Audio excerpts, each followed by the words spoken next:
Hello, good afternoon. चलिए, chemistry का ये तीसरा वीडियो हम आप लोग के बीच लेकर के उपस्थित हुआ हूँ। तभी हम लोग पढ़ चुके थे कि इलेक्ट्रॉनिक कॉन्फ़िगरेशन, इलेक्ट्रॉनिक विन्यास, जिसमें कि हम इलेक्ट्रॉनिक कॉन्फ़िगरेशन निकालने के लिए सीखे थे। और ये भी सीखे थे सेल कितने प्रकार के होते हैं। 2 प्रकार के होते हैं, वैलेंस सेल और कोर सेल। वैलेंस सेल में वैलेंस इलेक्ट्रॉन होते हैं, कोर सेल में कोर इलेक्ट्रॉन होते हैं।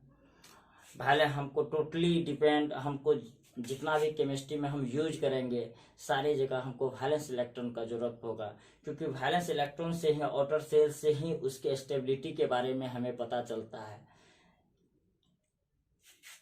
देखिए, ये बोर्ड पे भी कुछ लिखा हुआ है आपके सामने। ये एक्सेप्शनल केस है, यानी इसके लिए आप जिस तरह से ये बना रहे थे ये यहाँ पे फॉलो नहीं होता है। जैसा कि आप देख रहे हैं, ये क्रोमियम है। क्रोमियम का कितना होता है? 24 होता है। 1s2 2s2 2p6 3s2 3p6 4s2 3d4। ये गलत हो गया, 3d5 हो जाएगा, 4s1 हो जाएगा। क्लियर है? उसी तरह से कॉपर का ये नहीं होता है। ये आप इस तरह से निकालेंगे तो ये होगा 1s2 2s2 2p6 3s2 3p6 4s2 3d9। 3d9 नहीं होगा, 4s1 हो जाएगा, 3d10। ये करेक्ट जवाब होगा। देखिए, हम वैलेंस इलेक्ट्रॉन से हम बता सकते हैं कौन सा मेटल होगा कि नॉन मेटल होगा कि क्या होगा। क्लियर है? शायद ये नहीं होगा लिखा हुआ, आप इसको लिख लें वीडियो को पॉज करके। उसके बाद हम फिर जस्ट इससे आगे डिस्कस करते हैं। No we talking about.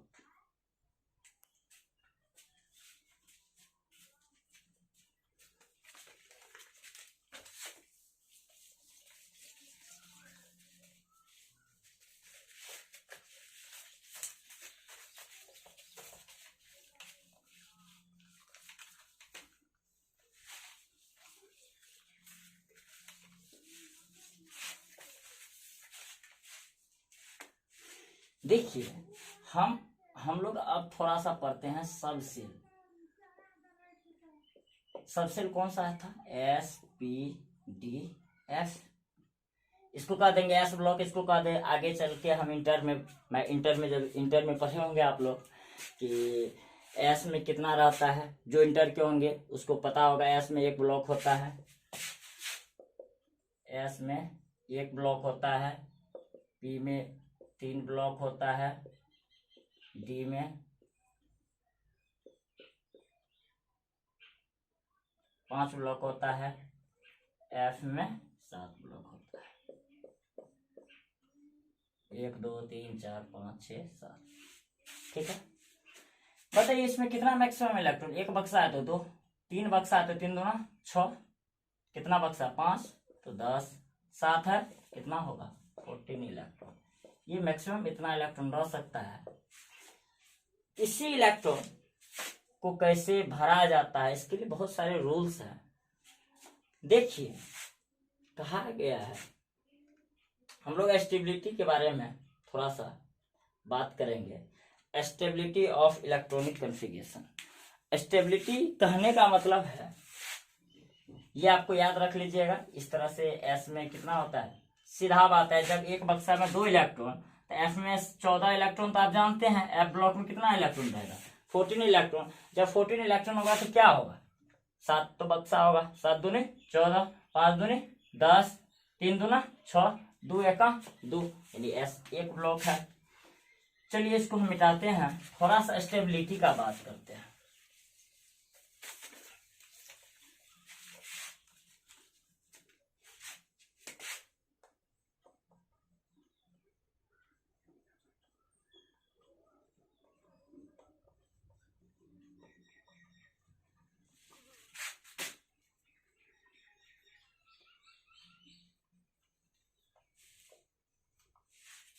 देखिए सर,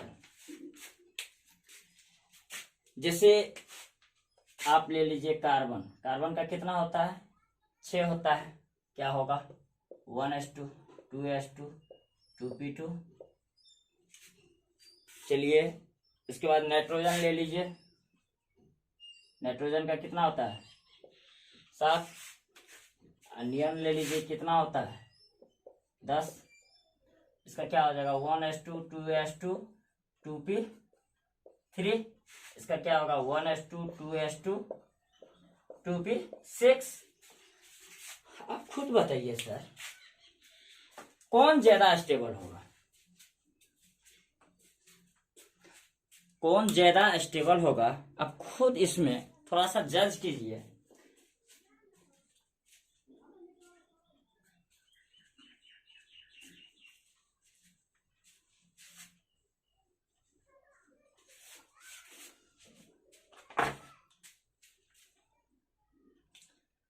देखिए सर, इसमें इसका वैलेंस शेल में कौन सा इलेक्ट्रॉन है 1 2 2। दूसरा कक्षा लास्ट कक्षा है, बताइए दूसरा कक्षा में कितना इलेक्ट्रॉन है 2। आउटर शेल में कितना इलेक्ट्रॉन है वैलेंस इलेक्ट्रॉन, बताइए 2 + 2। तो हम लिख सकते हैं वैलेंस इलेक्ट्रॉन कितना होगा सर 4 होगा। इसका वैलेंस इलेक्ट्रॉन बता सकते हैं क्या होगा 2 + 3 3 2 5। क्या होगा 3 2 5। बताइए इसका क्या हो जाएगा 6 2 8। अगर 6 + 2 क्या हो गया 8 इलेक्ट्रॉन। बताइए ये तो स्टेबल हो गया, स्टेबल हो गया। तो इसका तो सारा बक्सा फुलफिल होगा। पी में कितना बक्सा 3 बक्सा, तीनों फुल हो जाएगा। एस में 1 बक्सा 2 इलेक्ट्रॉन से फुल हो जाएगा। लेकिन पी में 3 बक्सा है, पी में कितना बक्सा है 3, एस में 2 है। पी तो हाफ फील्ड हो, पी में देखिए कितना बक्सा 3। तो एक बार तो फील्ड हो गया पी में, यानी इन हाफ फील्ड इसको कह सकते हैं हम। तो चलिए हम इसको कह दिए half field electronic configuration. Half, S से हाफ, एफ से फील्ड, ई से इलेक्ट्रॉनिक, सी से configuration. Half field electronic configuration. Half field है इलेक्ट्रॉन, आधा फील्ड है, देख रहे हैं और आधा फील्ड है, इसलिए कह दिए हाफ फील्ड। बताइए इसको फुल फील्ड बोल सकते हैं क्योंकि इसमें बताइए पी में कितना बक्सा 3। अब बताइए हम मेरे पास 6 इलेक्ट्रॉन है। पहले कहा जाता है क्लॉकवाइज भरा जाएगा, इसके लिए हम लोग रूल अभी जस्ट डिस्कस करेंगे। फिर उसके बाद एंटी क्लॉकवाइज। बताइए 6 इलेक्ट्रॉन हुआ 2 2 4 2 6। इसको कह सकते हैं, इसको क्या कह सकते हैं नियम को फुल फील्ड इलेक्ट्रॉनिक कॉन्फ़िगरेशन कह सकते हैं। इसको ऊपर वाले को क्या कह सकते हैं इनकम्प्लीटली फील्ड इलेक्ट्रॉनिक कॉन्फ़िगरेशन। बताइए सबसे ज्यादा स्टेबल कौन होगा जो पूरा स्टेबल है, जो फुल फील्ड है। तो स्टेबिलिटी, चलिए लिख ले ऑर्डर क्या होगा order of electronic configuration. Stability order of electronic configuration. Stability of electronic configuration देखिए क्या होगा। सबसे ज्यादा कौन स्टेबिलिटी ऑफ इलेक्ट्रॉनिक कॉन्फ़िगरेशन।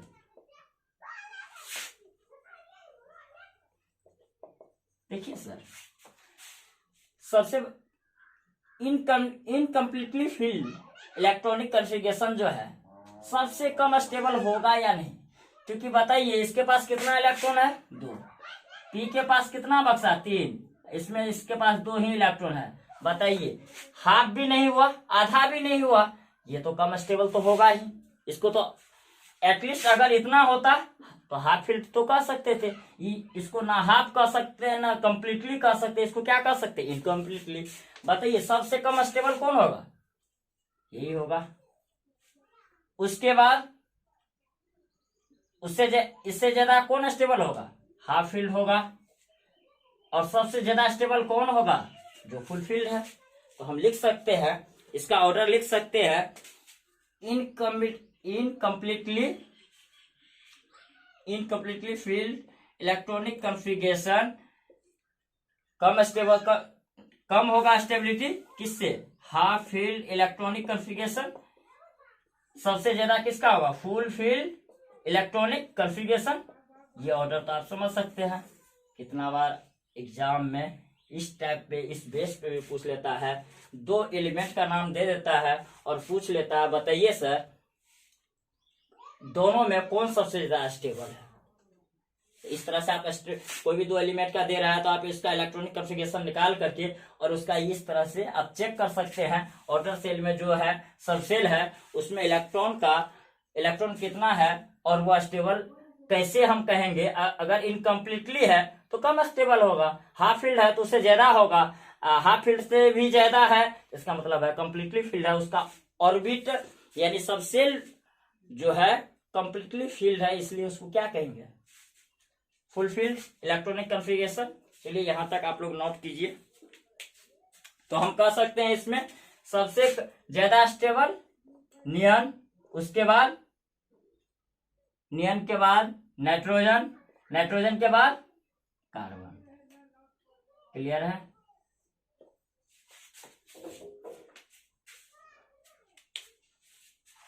ये तीनों में सबसे कम स्टेबल कौन होगा, कार्बन, नाइट्रोजन, नियन में कार्बन। सबसे अधिक स्टेबल कौन होगा, नियन। चलिए अब हम लोग पढ़ेंगे, कुछ रूल्स पढ़ने वाले हैं। चलिए रूल्स फॉर इलेक्ट्रॉनिक कॉन्फ़िगरेशन अब हम लोग पढ़ेंगे, आगे डिस्कस करेंगे रूल्स क्या है उसके बारे में।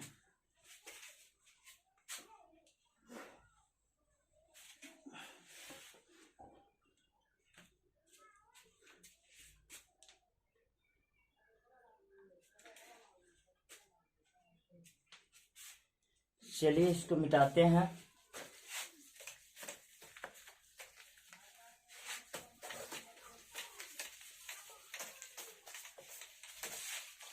आप लोग जब तक रिवाइज नहीं कीजिएगा इसको आप लोग लिख सकते हैं, इसको लिख करके अपने से रिवाइज कीजिए, फिर उसके बाद क्वेश्चन लगाइए। जितने भी ऑब्जेक्टिव टाइप के क्वेश्चन बन सकते हैं हम कोशिश करेंगे यहाँ पे डिस्कस करने का। अगर जो भी छूट जाए तो बाद में आप कमेंट से पूछ सकते हैं। चलिए अब हम लोग पढ़ेंगे रूल्स फॉर इलेक्ट्रॉनिक कॉन्फ़िगरेशन।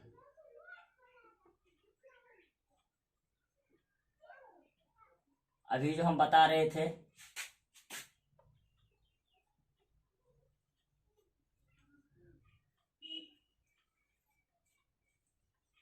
देखिए, रूल्स फॉर इलेक्ट्रॉनिक कॉन्फ़िगरेशन यानी इलेक्ट्रॉनिक विन्यास का कुछ क्या रूल है। एक वैज्ञानिक थे, उसका नाम था अब्बाहू। क्या नाम था, अब्बाहू। इन्होंने अपने नाम पे ही AUFBAI अफवाऊ प्रिंसिपल। इसके अनुसार क्या कहा गया था, इसके अनुसार कक्षकों को ऊर्जा के बढ़ते क्रम में भरा जाता है। इसके अनुसार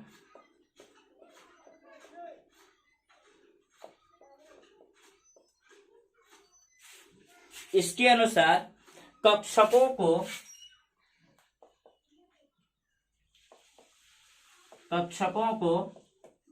यानी ऑर्बिटल को, कक्षकों को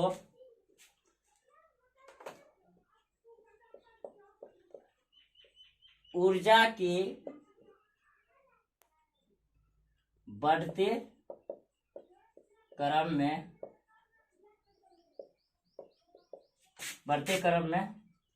भरा जाता है। ये बात किसने बताई, अब्बाहू प्रिंसिपल का कहना था। इसके अनुसार वो कक्षा में जो हम भरते हैं इलेक्ट्रॉन को, इसके अनुसार कक्षकों को ऊर्जा के बढ़ते क्रम में भरा जाता है। इसका क्या हो जाएगा, जैसे 1s 2s 2p 3s 3p 4s 3d 4p।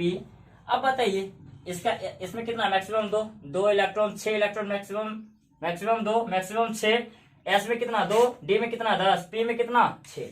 इस तरह से आप ये ऑर्डर देखिए, आप देखे होंगे कैल्शियम का निकालोगे तो 1s2 2s2 2p6 3s2 3p6 4s2, यहां तक हुआ, हो गया 20। तो देखिए आप ये ऑर्डर को अगर याद रखिएगा, आपको 20 तक निकालने के लिए जाए, आप इस पे डाटा सेट कर दीजिए, निकल जाएगा इलेक्ट्रॉनिक कॉन्फ़िगरेशन। ठीक है, ये किसका था? अब बाहु प्रिंसिपल। चलिए इसके बाद हम लोग पढ़ते हैं poly exclusive pressure. Poly exclusion principle, poly exclusion principle.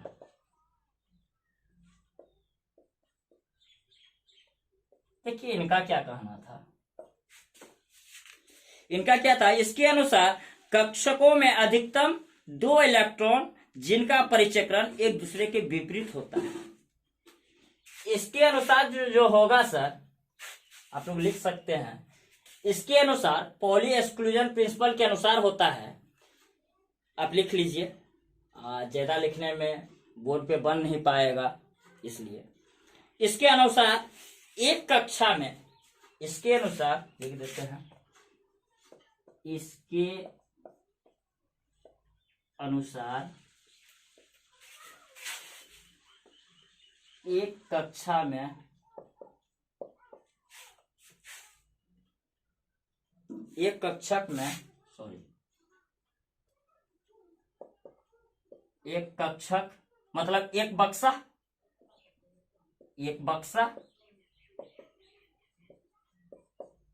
कक्षक में 2 अधिक कक्षक में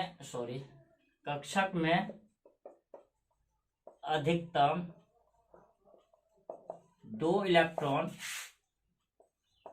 जिनका परिचक्रण मतलब जो भरा जाएगा, जिनका परिचक्रण एक दूसरे के विपरीत होता है।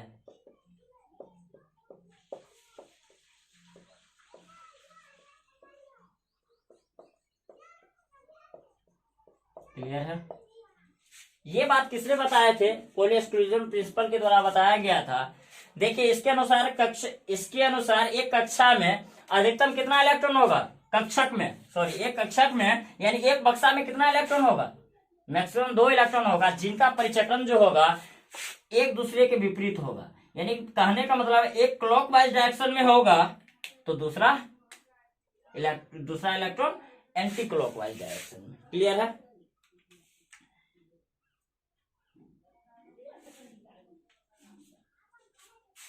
चलिए इसके बाद हम लोग पढ़ते हैं हुन्स रूल।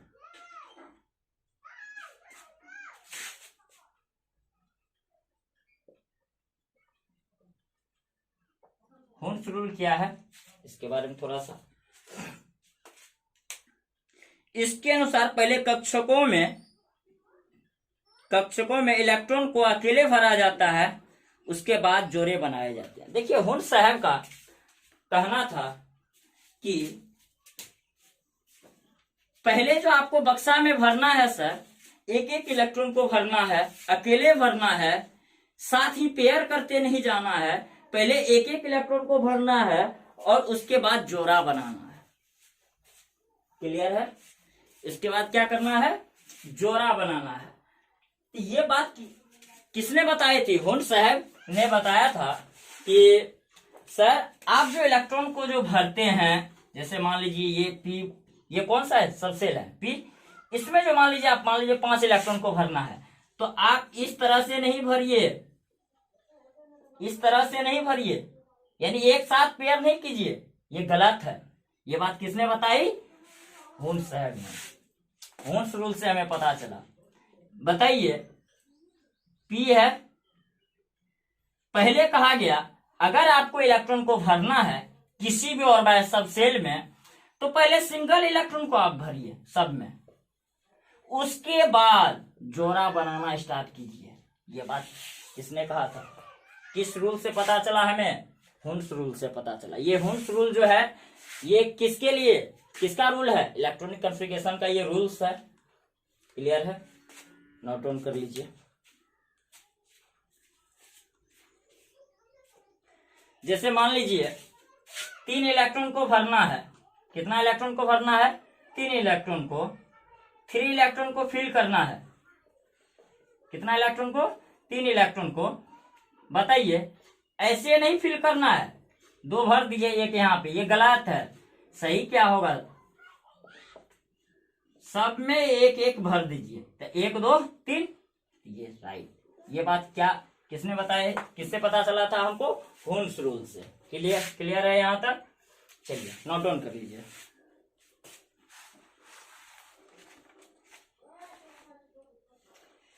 थोड़ा पीरियोडिक टेबल के बारे में भी हम लोग पढ़ लेंगे, क्या है नहीं है। ठीक है,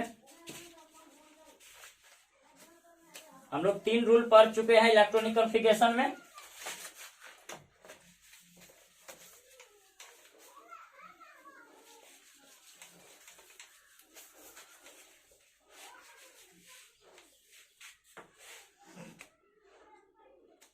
देखिए, नोट करके लिखिएगा। देखिए, इन पीरियोडिक टेबल, ये भी क्वेश्चन डायरेक्ट आ जाता है आजकल। इन पीरियोडिक टेबल इधर जाइएगा तो क्या होगा? एटॉमिक साइज डिक्रीज करेगा, एटॉमिक साइज डिक्रीजेस। अगर नीचे की ओर बढ़ा जाए, इसको कहते हैं पीरियड, इसको क्या कहते हैं? ग्रुप। इसको क्या कहते हैं? पीरियड। आवर्त, इसको क्या कहते हैं? ग्रुप, समूह। समूह में क्या होगा? एटॉमिक साइज इंक्रीज करेगा। क्या होगा? इंक्रीज होगा। क्लियर है? लिख सकते हैं, ये पीरियोडिक टेबल का है।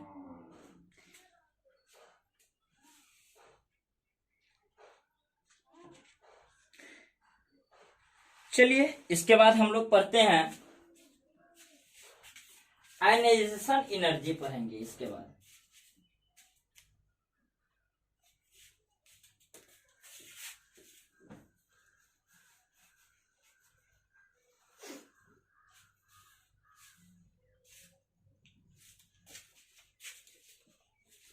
इसके बाद हम लोग पढ़ने जा रहे हैं आयनाइजेशन एनर्जी। चलिए पढ़ते हैं।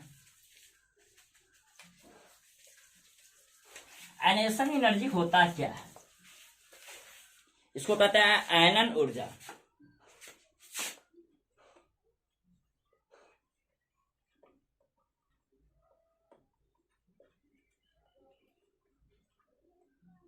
इसको हिंदी में बोला जाता है आयनन ऊर्जा।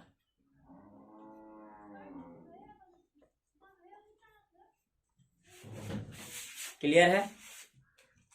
देखिए, किसी भी गैस के बाहरी इलेक्ट्रॉन को निकालने के लिए जो ऊर्जा दी जाती है उसे क्या कहते हैं? आयनन ऊर्जा। किसी भी गैस के, क्या चीज है? किसी भी गैस तत्व के,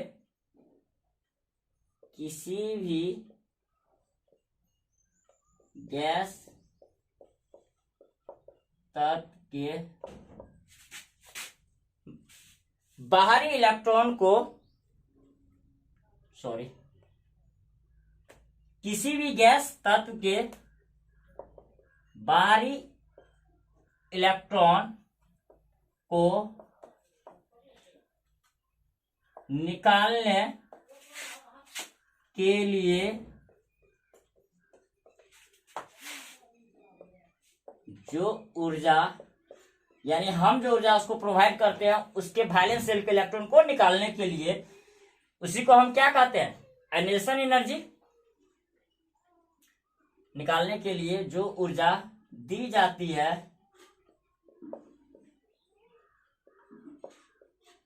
उसे आयनन ऊर्जा कहते हैं। क्लियर है?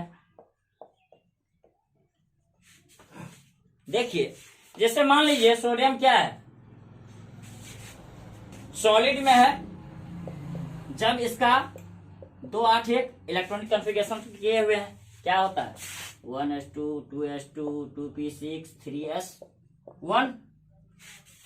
बताइए, 2 इलेक्ट्रॉन, 8 इलेक्ट्रॉन, 1 इलेक्ट्रॉन, तो हम 2 8 1 लिख दिए। क्लियर है। इसका जब सब्लिमेशन होगा क्या होगा? सब्लिमेशन।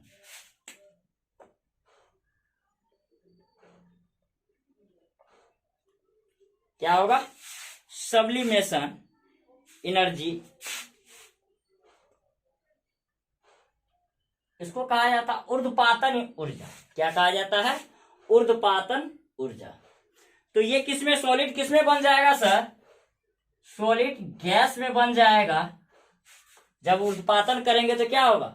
सब्लिमेशन होगा, स्टेट चेंज होगा। इसके बाद क्या हो जाएगा सर? यहां से एक ऊर्जा दें, ऊर्जा होगा, आयनेशन एनर्जी होगा। क्लियर है। गैस होगा, जैसे ही आयनेशन एनर्जी तब दिए तब तो गैस बना। आयनेशन एनर्जी दिए तो बाहरी कक्षा का इलेक्ट्रॉन क्या हो जाएगा? फ्री हो जाएगा, और उस पे चार्ज क्या हो जाएगा? प्लस, यानी प्लस। अब प्लस क्या हो जाएगा? 1 इलेक्ट्रॉन जो है, इलेक्ट्रॉन तो रिलीज हो गया यहां से। तो हम ये कह सकते हैं आयनन ऊर्जा जो होता है, आयनन ऊर्जा इलेक्ट्रॉनिक विन्यास की अस्थिरता के समानुपाती होते हैं। हम कह सकते हैं यहाँ पे आयनेशन एनर्जी जो होती है सर, क्या होता है? आयनेशन एनर्जी डायरेक्टली प्रोपोर्शनल क्या होता है? Stability of electronic configuration.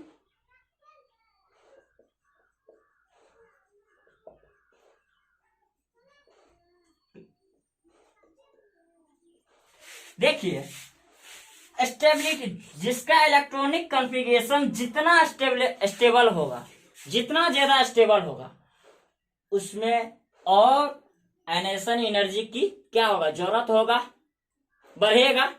अगर आयनेशन एनर्जी इंक्रीज करेगा तो डेफिनेटली है उस एलिमेंट का इलेक्ट्रॉनिक कॉन्फ़िगरेशन भी क्या होगा? इंक्रीज होगा। अगर किसी भी एलिमेंट का इलेक्ट्रॉनिक कॉन्फ़िगरेशन, इलेक्ट्रॉनिक विन्यास की अस्थिरता यानी स्टेबिलिटी अगर कम है तो आयनेशन एनर्जी क्या होगा? कम होगा, क्योंकि डायरेक्टली है।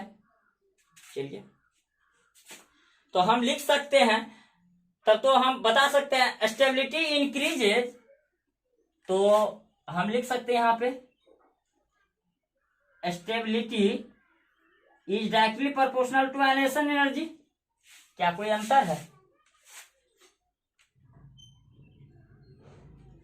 एक चीज बताइए, स्टेबिलिटी किस पे डिपेंड करता है? साइज के ऊपर। अगर साइज छोटा होगा, अगर साइज छोटा होगा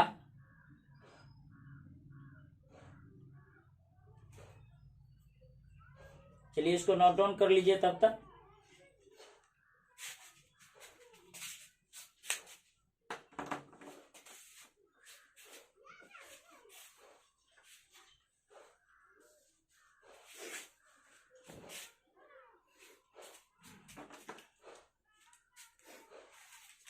चलिए इसको मिटाते हैं और पॉइंट को डिस्कस करेंगे इसके अंतर्गत।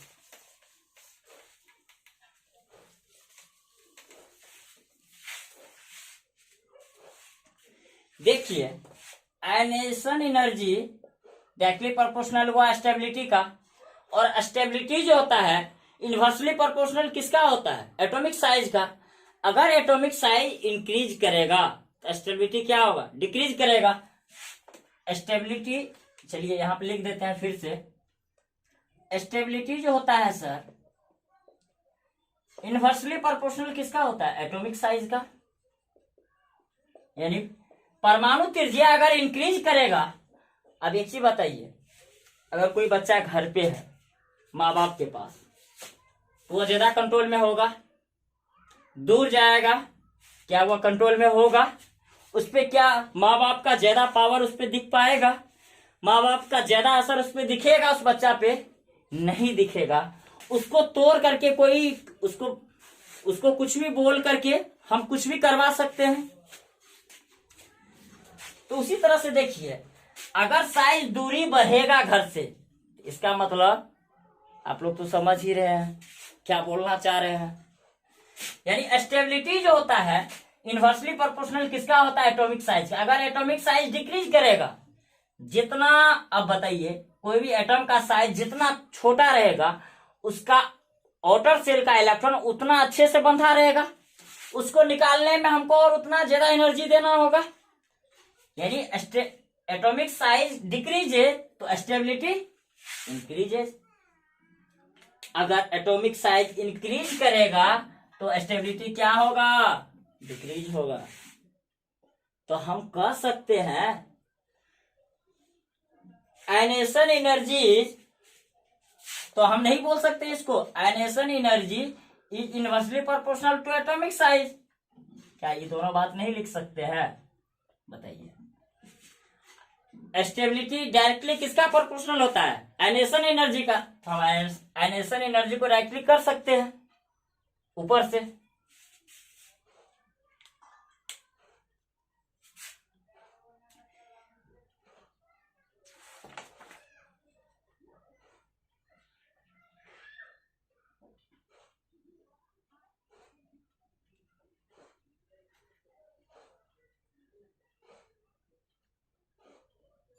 चलिए एक क्वेश्चन लेते हैं, निम्न में किसकी आयनन ऊर्जा अधिक है। क्वेश्चन एक करो, निम्न में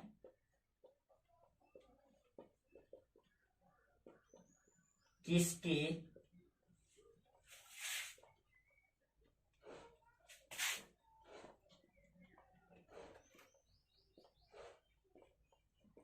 अधिक है।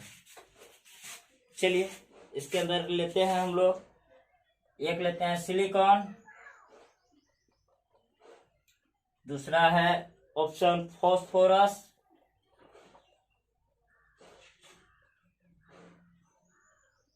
तीसरा है सल्फर,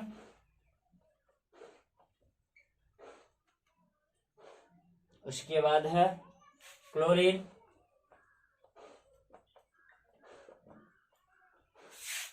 इसी में एक और क्वेश्चन बना देते हैं, ये एक क्वेश्चन नंबर 1 सेम चीज है और हम ऑप्शन को चेंज कर देते हैं।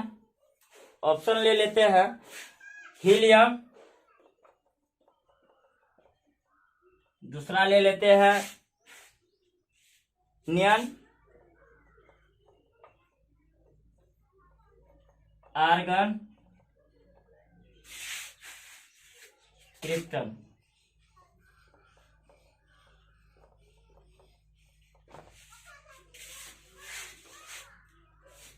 इसका सही जवाब क्या होगा,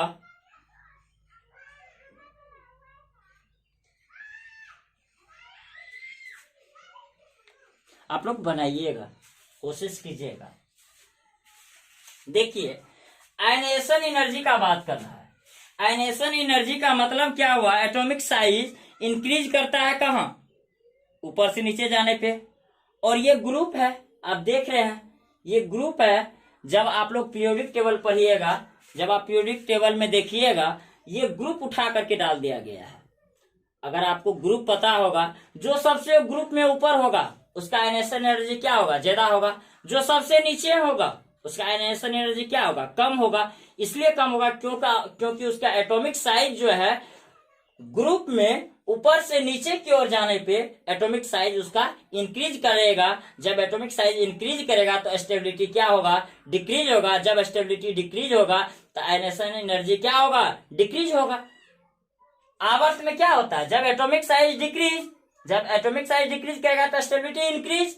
जब स्टेबिलिटी इंक्रीज कर गया तो आयनेशन एनर्जी क्या हो जाएगा, इंक्रीज कर जाएगा, क्योंकि डायरेक्टली प्रोपोर्शनल होता है।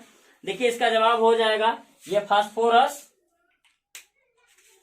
और आप जानबे करते हैं ये स्टेबल है, हीलियम, नियन, आर्गन, क्रिप्टन, ज़ेनन, ये इनर्ट गैस का एक ग्रुप है, ग्रुप उठाया गया है सबसे ऊपर हीलियम के बीच। बताइए इसका एटॉमिक साइज क्या होगा, तो हम कह सकते हैं ऊपर से नीचे की ओर जाने पे एटॉमिक साइज इंक्रीजेज। इसलिए क्या हो जाएगा, आयनेशन एनर्जी अधिक किसका होगा, जिसका एटॉमिक साइज कम होगा। चारों में सबसे कम किसका होगा, हीलियम। इसमें किसका होगा? फास्फोरस का। चलिए आज यही तक रखते हैं, सुबह में हम लोग आएंगे। इसको थोड़ा सा बच गया है, इलेक्ट्रॉन, प्रोटॉन और न्यूट्रॉन के बारे में, चार्ज यूज के बारे में थोड़ा सा पढ़ना है। इसके बाद ये चैप्टर हम लोग का खत्म हो जाएगा। उसके बाद कुछ ऑब्जेक्टिव को लेकर के, इस चैप्टर के ऑब्जेक्टिव लेकर के कभी आएंगे आप लोग के डिमांड पे। और आप लोग को कहीं भी अगर प्रॉब्लम आए तो आप लोग मैसेज जरूर करें, कमेंट बॉक्स में जरूर बतावें आखिर प्रॉब्लम कहाँ आ रही है, कहाँ हमको इम्प्रूवमेंट करने की जरूरत है। जब तक आप बताएंगे नहीं तब तक हमें पता नहीं चलेगा। चलिए, thanks, nice to meet you.